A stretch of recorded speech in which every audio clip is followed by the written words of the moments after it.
We need to teach them that success is not a function of fame or PR, but of hard work and discipline.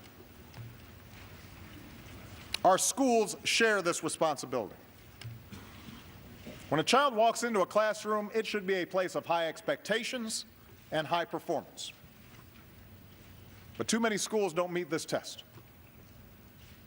That's why instead of just pouring money into a system that's not working, we launched a competition called Race to the Top.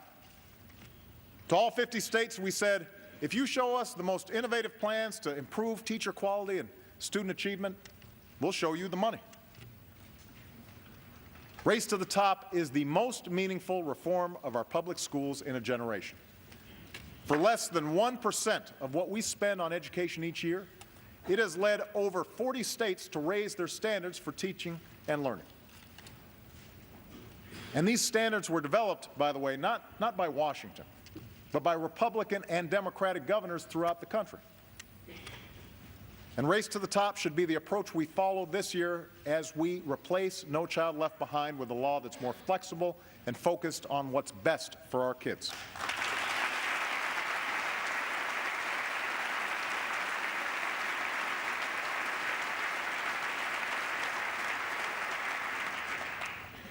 You see, we know what's possible from our children when reform isn't just a top-down mandate, but the work of local teachers and principals, school boards and communities.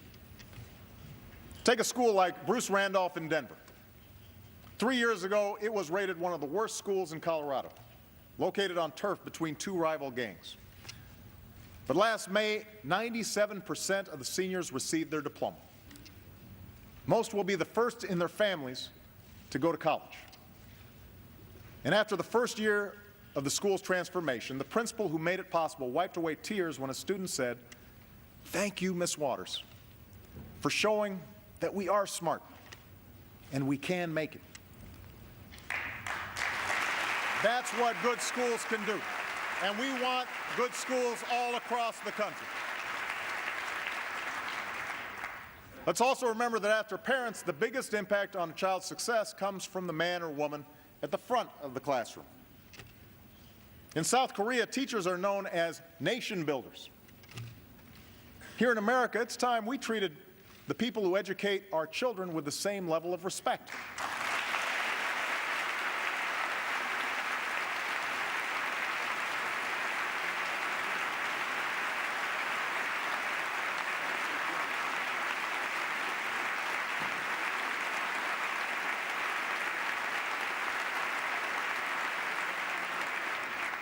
We want to reward good teachers and stop making excuses for bad ones.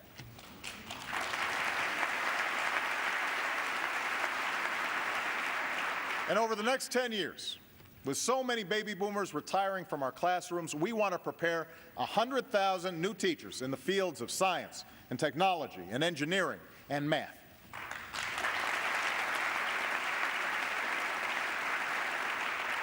In fact, every young person listening tonight who's contemplating their career choice, if you want to make a difference in the life of our nation, if you want to make a difference in the life of a child, become a teacher.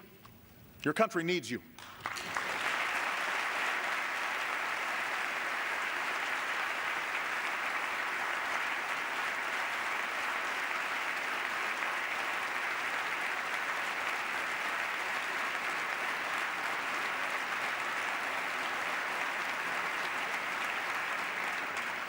Of course, the education race doesn't end with a high school diploma.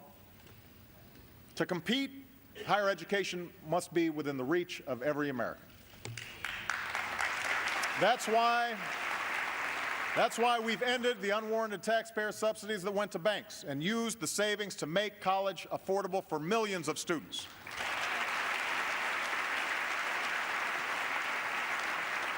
And this year, I asked Congress to go further and make permanent our tuition tax credit worth $10,000 for 4 years of college.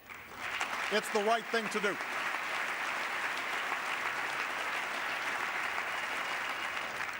Because people need to be able to train for new jobs and careers in today's fast-changing economy. We're also revitalizing America's community colleges. Last month, I saw the promise of these schools at Forsyth Tech in North Carolina. Many of the students there used to work in the surrounding factories that have since left town. One mother of two, a woman named Kathy Proctor, had worked in the furniture industry since she was 18 years old. And she told me she's earning her degree in biotechnology now, at 55 years old. Not just because the furniture jobs are gone, but because she wants to inspire her children to pursue their dreams too. As Kathy said, I hope it tells them to never give up. If we take these steps, if we raise expectations for every child and give them the best possible chance at an education from the day they are born until the last job they take, we will reach the goal that I set 2 years ago. By the end of the decade, America will once again have the highest proportion of college graduates in the world.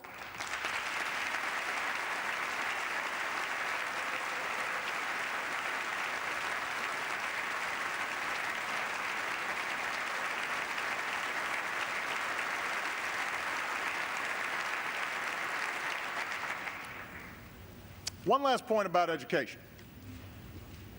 Today, there are hundreds of thousands of students excelling in our schools who are not American citizens. Some are the children of undocumented workers who had nothing to do with the actions of their parents.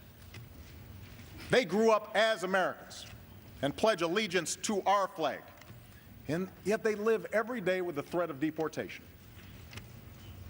Others come here from abroad to study in our colleges and universities, but as soon as they obtain advanced degrees, we send them back home to compete against us. It makes no sense. Now, I strongly believe that we should take on once and for all the issue of illegal immigration. And I am prepared to work with Republicans and Democrats to protect our borders, enforce our laws, and address the millions of undocumented workers who are now living in the shadows.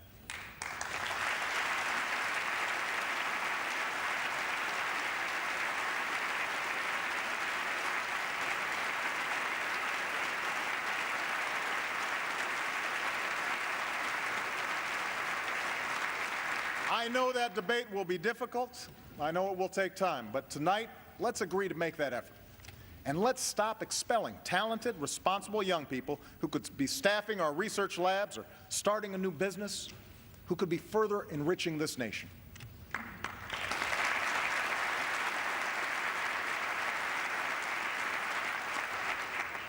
The third step in winning the future is rebuilding America. To attract new businesses to our shores, we need the fastest, most reliable ways to move people, goods, and information, from high-speed rail to high-speed internet.